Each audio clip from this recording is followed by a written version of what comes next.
Assalamualaikum warahmatullahi wabarakatuh. Saya Rifan. Saya di sini akan mempresentasikan soal dari UTS RPL Rekayasa Perangkat Lunak.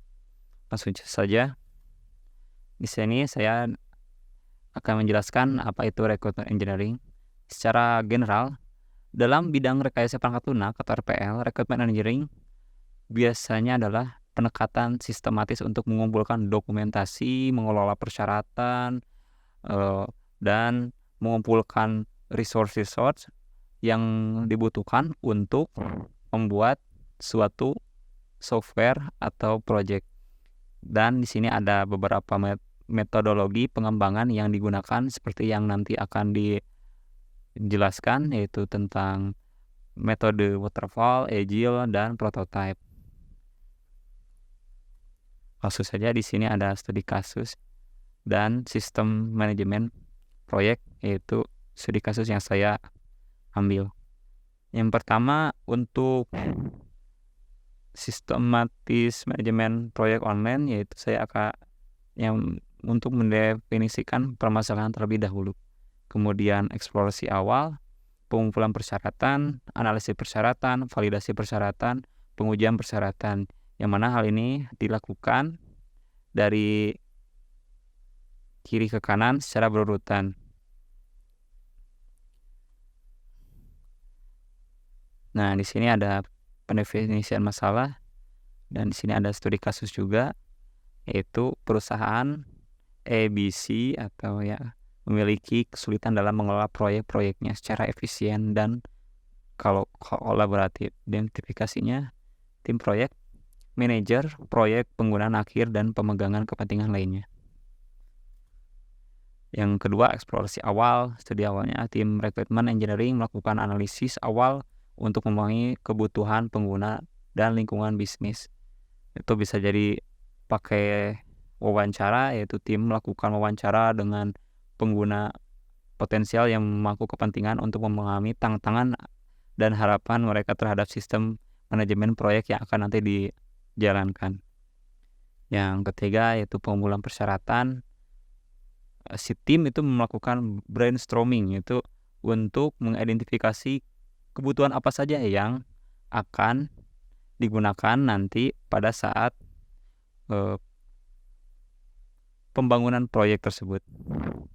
Atau di sini ada observasi, itu mengamati secara langsung yang dilakukan pada tim, yang dilakukan manajemen proyek untuk mengidentifikasi proses yang ada dan apa saja kekurangan yang nanti akan dibutuhkan. Selanjutnya, analisis persyaratan, yaitu klasifikasi persyaratan sehingga persyaratan diorganisir menjadi fungsi itu yang diinginkan, seperti kinerja, keamanan, dan lain-lain. Analisis kepentingan, yaitu setiap persyaratan dievaluasi berdasarkan kepentingannya bagi pengguna dan organisasi. Jika tidak penting, maka tidak akan dimasukkan kepada analisis kepentingan. Selanjutnya, yaitu validasi persyaratan. Di sini, tim melakukan review untuk memastikan bahwa persyaratan mencerminkan kebutuhan mereka. Jadi, semua data-data yang ada di persyaratan kemudian divalidasi sehingga dipilih kembali mana yang berguna dan mana yang tidak. Dan kemudian dilakukannya prototyping sehingga dapat memvalidasi pemahaman persyaratan dengan pengguna.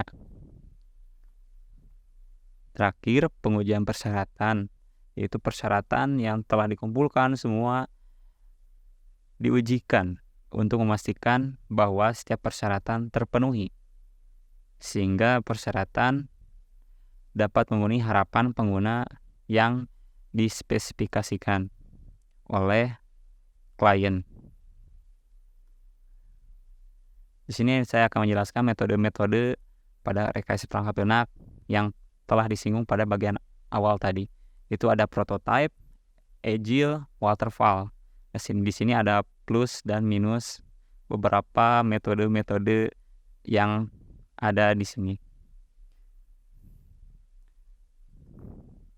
Nah, pada metode prototype, prinsip Metode prototype memiliki prinsip, yaitu fokus pada pembuatan prototype untuk pemahaman yang lebih baik.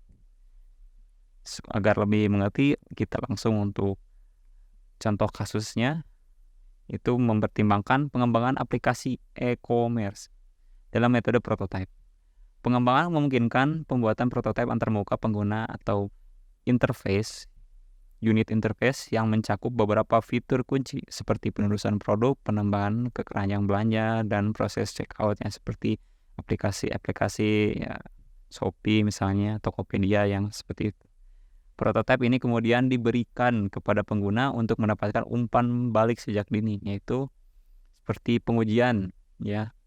Jadi diberi seperti early access-nya supaya nanti si pengguna yang melakukan early access dapat memberikan masukan apa yang kurang, apa yang harus ditambahkan kepada developer tersebut yang dapat membantu pengembangan, mengidentifikasi dan mengatasi masalah atau perubahan yang dibutuhkan sebelum memulai pengembangan penuh. Ya, seperti itu. Kemudian metode Agile. Nah, di sini ada memiliki prinsip, yaitu mempunyai prinsip kolaborasi tim, respon cepat, pengiriman produk dalam literasi singkat. Di sini ada contoh kasusnya. Ya, misalkan ada tim yang mengembangkan aplikasi manajemen tugas dalam pendekatan Agile. Tim mungkin merencanakan sprint selama 2 minggu. Jadi cepat kerjanya. Tidak seperti yang tadi dibahas, yaitu kasus waterfall, pada kasus prototype yang mana harus fokus pada pembuatan untuk pemahaman yang lebih baik sehingga dapat dimengerti oleh usernya. Berbeda dengan Agile, yaitu melakukan sprint. Jadi tim akan fokus pada pengembangan fitur-fitur tertentu seperti penugasan tugas, pelacakan proses, dan notifikasi pada kasus ini.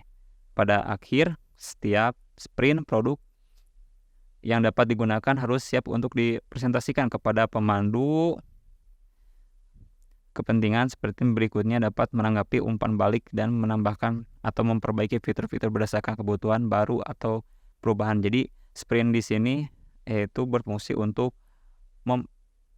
kerja cepat yang mana membutuhkan waktu yang sangat terbatas. Jadi proses metode Agile ini dikhususkan untuk pembuatan software atau project yang mana hanya membutuhkan waktu dalam kurun waktu tidak banyak ya. Dan di sini ada 2 minggu yang mana itu terbilang cukup singkat untuk pembuatan project yang mana harus mempunyai tim yang responnya cepat. Nah, pada slide berikutnya itu adalah metode waterfall. Waterfall memiliki prinsip pendekatan linear dengan tahapan yang diselesaikan secara berurutan. Kita langsung pada contoh kasus. Misalnya, bayangkan proyek pengembangan perangkat lunak untuk sistem kontrol lalu lintas kota. Dalam pendekatan waterfall, tim akan mulai dengan analisis persyaratan secara menyeluruh, kemudian melanjutkan dengan desain sistem, implementasi, pengujian, dan pemeliharaan. Nah, jadi untuk proyek metode waterfall itu secara berurutan. Jadi persyaratannya yaitu dianalisis terlebih dahulu apa yang dibutuhkan, apa yang harus dimasukkan, kemudian melanjutkan pada proses desain sistem. Setelah selesai pada desain sistem, kemudian pada implementasi, kemudian langsung pada pengujian. Ketika selesai, maka ada yang namanya maintenance atau pemeliharaan. Setiap tahap harus diselesaikan sebelum melanjutkan ke tahap berikutnya.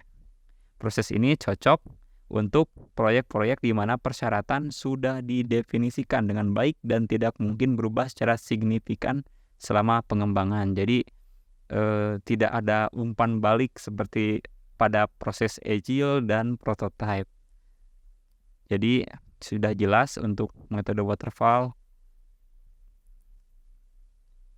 Mungkin sekian dari saya. Mohon maaf apabila banyak kesalahan. Wassalamualaikum warahmatullahi wabarakatuh.